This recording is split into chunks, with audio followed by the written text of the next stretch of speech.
Mark, what are some key principles that can be applied by managers when they're about to let someone go or fire them? That is one of the hardest jobs of a manager, I think. And there's three areas I'd like to put the answer into or categorize it into.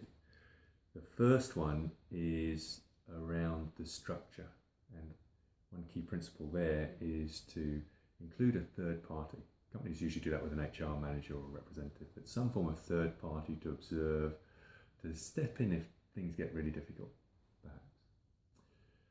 The next area is actually doing or going through the process. And a couple of key principles I see there. One is show empathy and care, which is often through sympathy. Listen, allow the person to speak. That can often be very important. And allow or enable some involvement in the decision. What do I mean by that? Well, of course, you're not going to say your choice, do you want to leave or not? But what you can do is give some boundaries, some choice within boundaries. Say, when might you like to leave? What sort of options? If they try to come up with options so they can choose an option. Obviously, the options will all be acceptable to the company, but try to give them options wherever possible and get their involvement. At least give the opportunity to get their involvement. And how well we empathise with the first principle, empathy, care, and listening, will often reflect in how much involvement they're prepared to take. But if they do take involvement, then they're likely to feel much more empowered.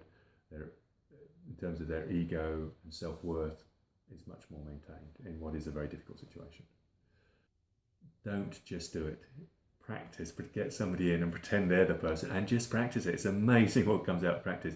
We know all great sports people do that. In fact, many managers play sport and they go and practice for sport, but then they don't go and practice for this. And perhaps in this area also the most important part is check our own intention as a manager. Is our intention as part of the process to care and look after this person? And if it's not, we're going to have problems. Great answer.